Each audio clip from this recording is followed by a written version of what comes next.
So I got into Kingdom Hearts at a bit of a different time for the series than it is right now, all the way back in 2010. At that point, Dream Drop Distance wasn't even out yet, and if I was to retell my story, it wouldn't really help out someone who's looking to just get into the series right now. Instead, I'll discuss what I think is the best way for someone to get into the series in this day and age, and we'll go through the whole thing game by game and sort of discuss what game I think a newcomer should actually play, what game you can just watch the cutscenes of, and what game you have another option for, which there is one like that, but we'll get to it a little bit later. We will also get into the best order to experience these games in, at least in my opinion. So what I recommend is to get the story so far to start off. That's a package that's being sold, I believe, on the PlayStation Store. If you have it on PC, well, I'm sorry for your wallet, alright? But here in the Story So Far collection, you have almost everything that you need. With that said, of course, you want to start with Kingdom Hearts 1, and this is, in my opinion, a game that you really should sit down and enjoy, as there is no other game in the entire series that has the same amount of little details and charm that Kingdom Hearts 1 does. As for the difficulty, and this goes for literally all of the other games, I highly recommend for a first timer to try standard mode. It's really not difficult, but it's also not something where someone who's just learning how the games work can just breeze right through without any challenge whatsoever. But essentially, you want to start off with Kingdom Hearts 1, take it slow, take your time, and just enjoy it for what it is, while also experiencing arguably one of, if not the most fun games in the entire series gameplay wise. Moving on, after Kingdom Hearts 1, you want to start with Kingdom Hearts Re-Chain of Memories. This is a game that is by many people considered not fun to play, and people like to shit on it because, unlike Kingdom Hearts 1, this game uses a card-based combat system. However, I am a huge fan of this game. While gameplay wise it is a bit of a challenge and it's a bit of a change of pace compared to Kingdom Hearts 1, I still think that it's worth it, at least to give it a shot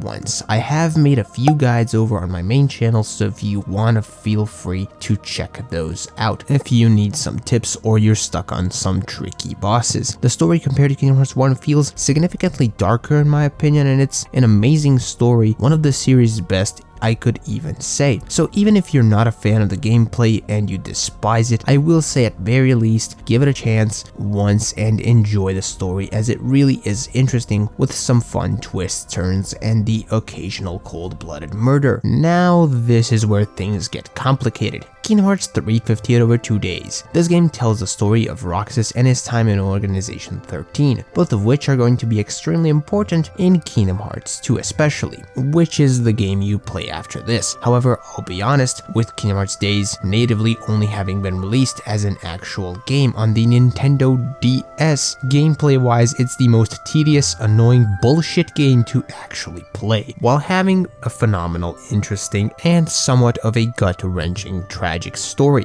This is where I give you two options. Number one, and the easiest option, is for you to just watch the cutscenes through the Story So Far collection in the 1.5 plus 2.5 HD remix. If you want to just experience the story, that is your best bet because it's essentially just a movie. However, if you want to actually give the gameplay side of things a shot, there is an option for that. So what you can do, if you have somewhat of a decent PC and a controller of any kind, you can download a fan-made, essentially PC remake of this game. I have made a guide on my main channel on how to do this. If you just want this story, you just watch the cutscenes and there's nothing else to worry about. Kingdom Hearts 2 is, just like Kingdom Hearts 1, a must-experience game. The story is interesting and it has a lot to do with the stuff you saw in Kingdom Hearts 3 58 over 2 days, and the gameplay is just as fun as Kingdom Hearts 1. I myself sort of keep going back and forth between which game's gameplay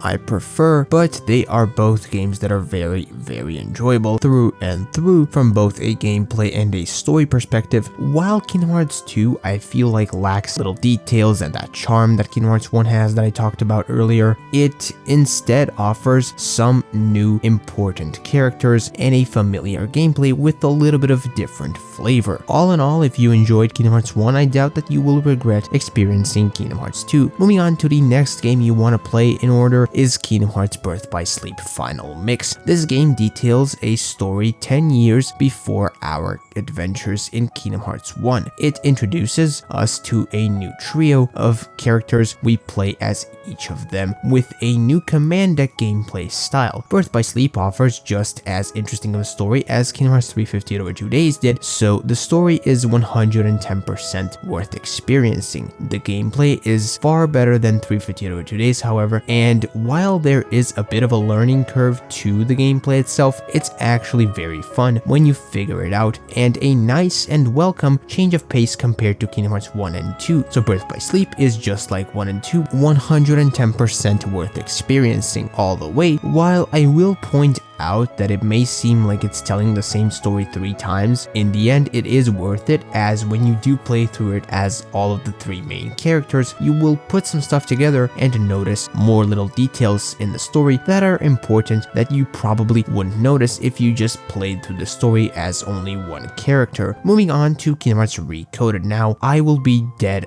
honest with you guys. Story-wise, Recoded is one of, if not the most pointless installments in the entire franchise. However, gameplay-wise, it's similar to Birth by Sleep, yet at the same time, very different, and I feel like there is a bit more to it. I personally am not a big fan of this game, story or gameplay-wise. However, if you do want to cover absolutely the entire series, I do still recommend to either watch the cutscenes of this one, or maybe use the same method I talked about in the segment about Days and boot up the fan-made remake for PC, which is as simple to set up as its counterpart. Moving on to another game I am not too fond of, and that is Kingdom Hearts Dream Drop Distance. This game is a game that a lot of people will complain about for its story. I personally enjoyed the game's story. While it was confusing at times, it is necessary to know for Kingdom Hearts 3. While not being a game I would personally experience in any other way than just watch cutscenes, I do still advise you to give it a chance and then decide whether it's for you or not. While it may not be for me, it doesn't mean that it will not be something you won't enjoy from a gameplay perspective. Worst case scenario, you can just watch the cutscenes on YouTube like I did when I figured out the gameplay was just not my thing. Now, as for Kingdom Hearts 0.2 Birth by Sleep, this is a short game that expands on the story from Kingdom Hearts Birth by Sleep. It's an interesting story with more so than not fun gameplay, similar to that of Kingdom Hearts 3, and it shows Aqua's time in the Realm of Darkness. This game is 110% worth it, especially for how short it is, and I definitely recommend actually playing through it. Now, as for Kingdom Hearts back cover, this is genuinely just a movie, and while it may not seem relevant and confusing right now to you, it will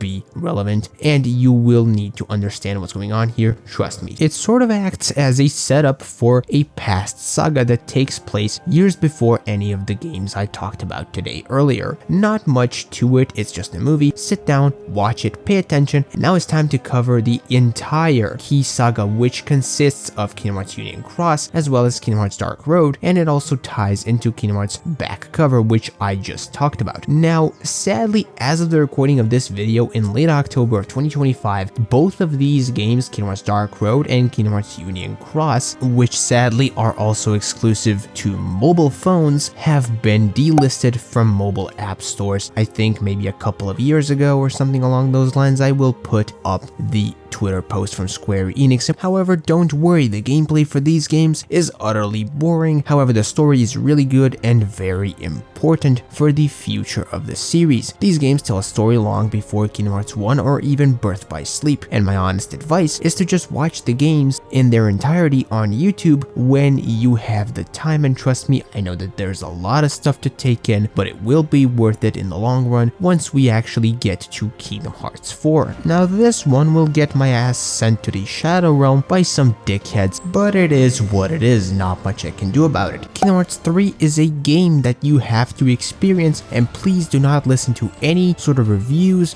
but rather please find out for yourself as to whether you like this game or not. While the game's story somewhat feels cornered into the ending portion, I feel like that was a necessity when you consider how the story was structured up until that point. Gameplay wise, for me, this is one of probably the top 3 Kingdom Hearts games where I say I had the most fun. The gameplay feels fun, floaty, and refreshing while maintaining that classic gameplay style that we know from both 1 and 2. This game, overall story-wise, is extremely important, as it seems to be setting up what's to come in the future of the entire series. So absolutely without a single doubt in my mind, while saying this, give Kingdom Hearts 3 a chance. Do not listen to absolutely anyone. Just when it's time for you to play it, actually play it and enjoy it and have some fun with it. It's an amazing conclusion to a story arc that has been going on for almost 20 years, and I love almost everything about it. Definitely a game just like 1 and 2 in the sense that it's worth it just to sit down and immerse yourself in it and have a great time. And lastly, we have the rhythm game known as Kingdom Hearts Melody of Memory. Gameplay wise, it's literally a rhythm game with Kingdom Hearts music, and while I personally am somewhat of a fan of rhythm games, my advice for someone who isn't is just to go through the cutscenes on YouTube for the sake of getting that storyline, which will also be fairly crucial going into Kingdom Hearts 4. And with that said, I want to thank you for watching this video. Leave your thoughts and opinions on this topic in the comments down below. Also, if you're an OG, maybe leave some extra tips for the newcomers in the comments. And if you are a newcomer, I hope that this video helped you out at least a little bit. Until the next video stream, bye bye.